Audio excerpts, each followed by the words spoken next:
Yay! We got 1,000 followers on Instagram. Just before the end of the year.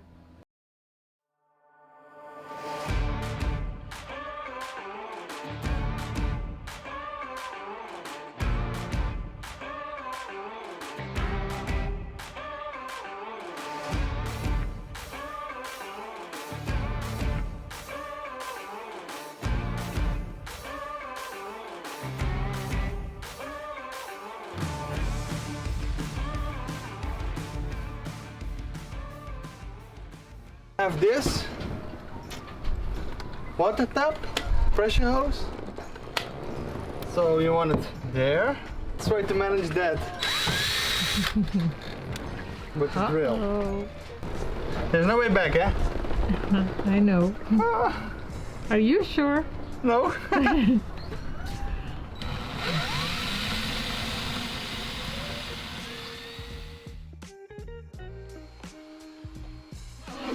We got a hole. Yeah, he made a hole in the boat. Made the hole, and now fit this in the shower. It will go like that. Yay, it fits perfectly. Yeah, beautiful, huh? We love plants and fresh vegetables, so we decided to bring some green on board. We bought some seeds and pots so we would have fresh herbs and hopefully some tomatoes in a few weeks.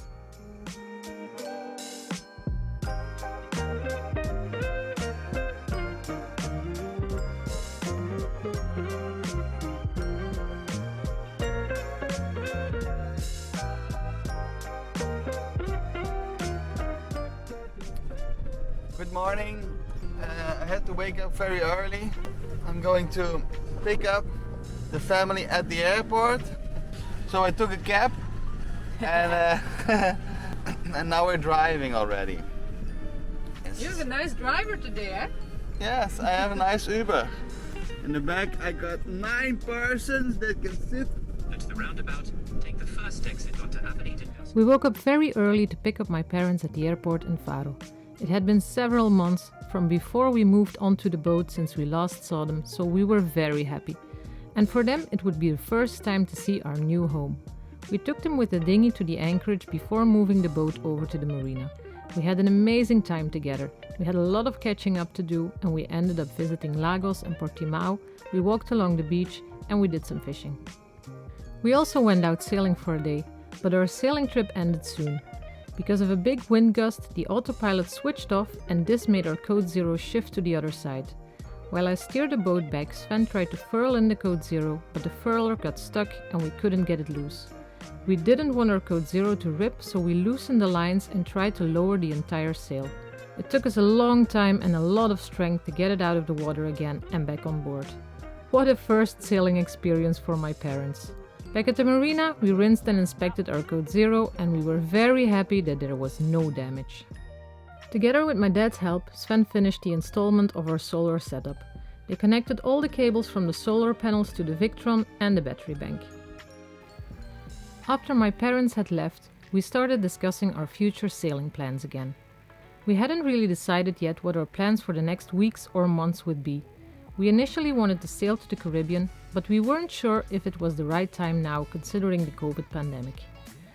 So our second plan was to go to Cape Verde and stay there for a while until we could do the crossing. But then one day we just had enough of all the bad weather and we decided that we wanted to be in the Caribbean together with our friends who were already there and they kept sending us these amazing pictures. So from that moment on we started preparing for our ocean crossing. The first and one of the most important things for us was to make sure that our solar panels and water maker worked and were fully tested before leaving. To finish the installation of the water maker, we were still waiting for one crucial piece. As soon as we had this delivered, all of our focus went to finishing the water maker. Okay, I'm here in Portimao and today is a beautiful day.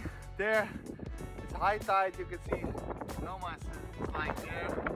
I finally received the package today after 3 months of waiting for this package. I ordered 3 times this package on Alibaba or some website, so finally it's a part of the water maker. It's a flow meter that has coming to me and I'm so stoked to have it, and I wanted to install it as badly as possible, as quickly as possible, because I want to test my water maker that I built myself. This is the only part we need for now, so hope it works, hope it's the right part. See you later. Sven was so excited to test it, and it worked perfectly. It's amazing how you can convert salt water into something drinkable.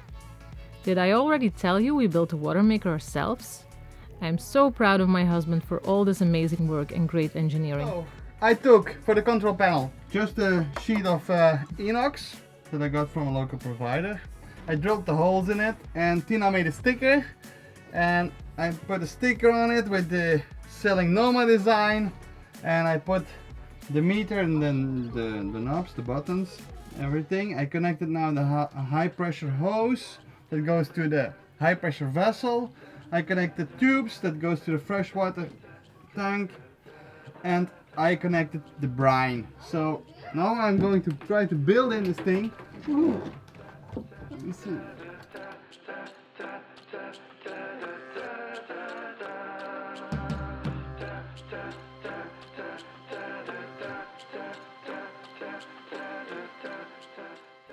To feel more safe on the ocean, we bought an extra water pump. In case of an emergency, we bought ourselves a huge bilge pump that is capable. This is 80 millimeters diameter hose. This bilge pump can pump 60,000 liters an hour. That's huge, that's a lot. So if we have a hole in the boat like that, we can just put the hose into the bilge, start the engine, and yeah, it will pump and dry. Or even we can survive and start plug the leak. Like that, it's like a fire hose.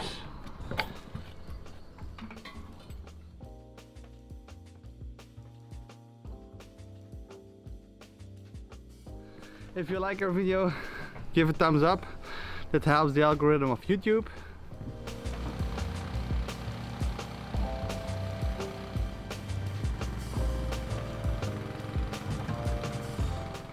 Hey guys, are you ready to leave?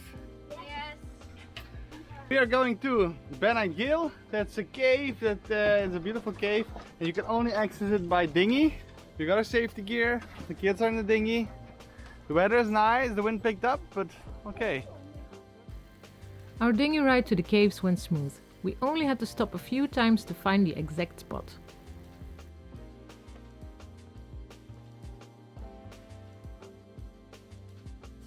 So this is the Benagil cave.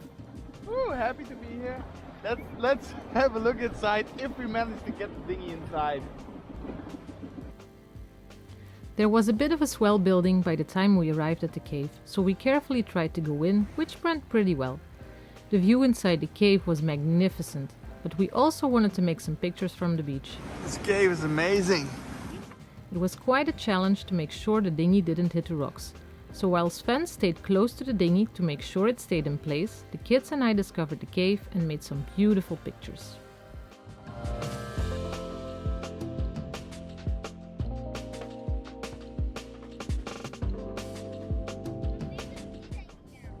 It was quite an adventure, as usual. We were all soaking wet.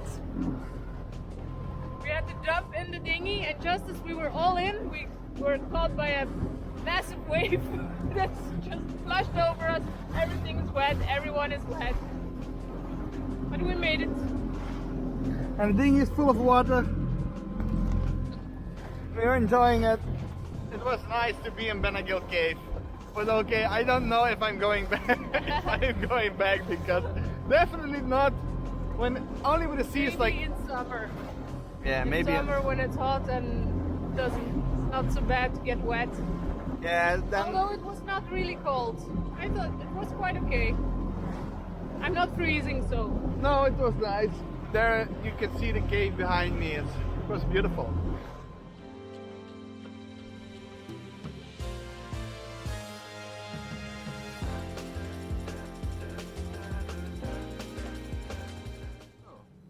Today we're gonna make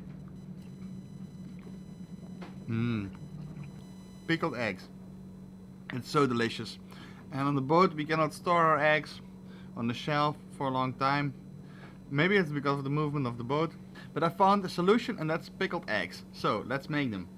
We can do jalapeno, some onions, garlic and herbs, or we can do a curry. But I like jalapeno because we got fresh jalapenos! Woohoo! It's easy, you take some eggs and you boil them. Put the eggs for about 12 minutes until they're hard, and then you put them in fresh and cold water. And when they're cooled down, you peel them. And it's so easy to do. I preheated the oven and I'm going to take 3 jars to fit my eggs in. I'm going to put them in the oven. That's to sterilize them. You're going to sterilize the jars. We're going to put in jalapenos, garlic, onion slices of onion, coriander seeds, black pepper, bay leaves, some bay leaves, and this thing. I don't know what it is. We're going to start slicing the jalapeno. I changed the normal onion to the red onion because it will be beautiful, the red color with the green pepper. So for the pickle we take 1 part of vinegar and 2 parts of water. Or 1 cup of vinegar, 2 cups of water. So 1 part vinegar, another part vinegar, and then 4 parts of water. 1, 2, 3, 4.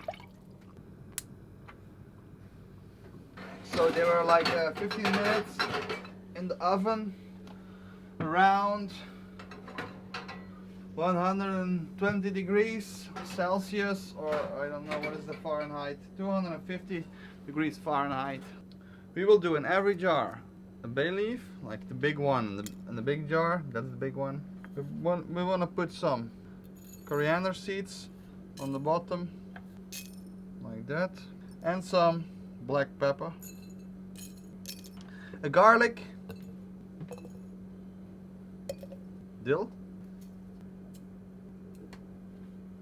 Good, we'll put some eggs. Like first I'm going to do onion, jalapeno, jalapeno. I like them. So egg. You then stack the eggs in layers with some more onions and jalapeno in between, and you finish it off by adding the warm vinegar mix and closing the lid. Put it upside down. So that's how you make pickled eggs. Turn them again. They look very pretty, don't they? The red onion, the jalapenos. You got bay leaf, all the herbs. Oh, it's very hot. So now we will take them to cool down outside, and you can keep them on the shelf when they're not opened, I think for a long time, few weeks, maybe months.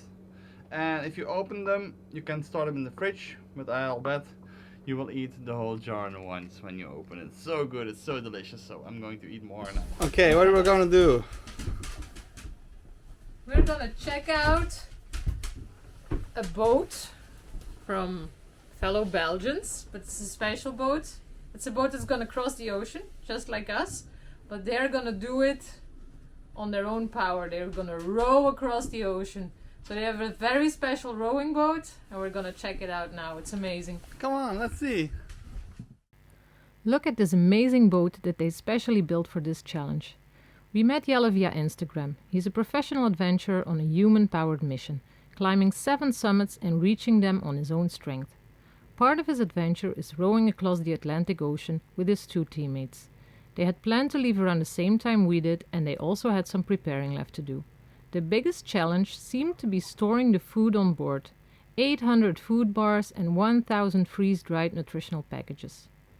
I'll put a link to Jelle's Instagram page in the description below for those of you who are interested in his adventures.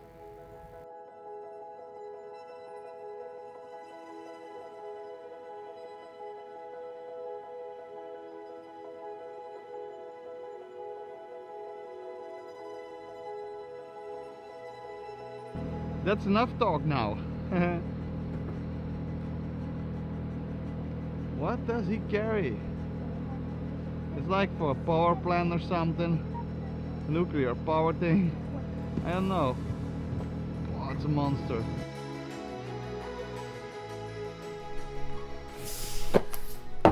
Yay!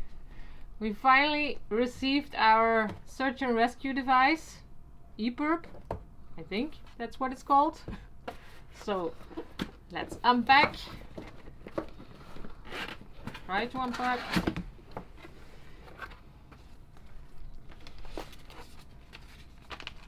Certificate. Here he is. Small, huh? Mm-hmm. Yeah. Smaller than I imagined. With some screws to fix it to the wall. Okay.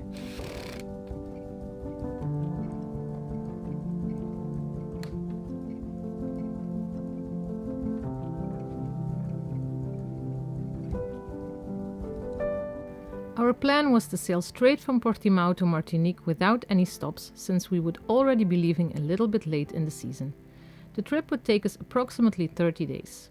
We took about a month to prepare and planned to arrive in the Caribbean in May. While we waited for our crew members to arrive, we made sure we had all the necessary equipment on board and that everything was working perfectly. We did some cleaning and we had to buy a lot of food.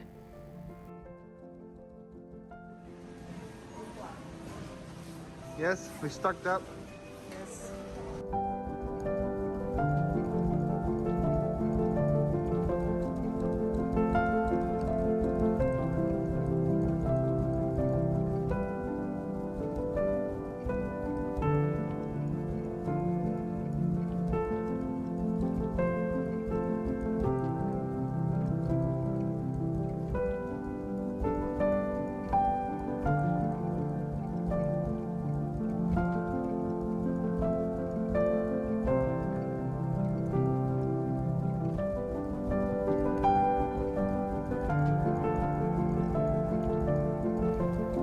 Subscribe to our channel if you don't want to miss the start of our big adventure next week.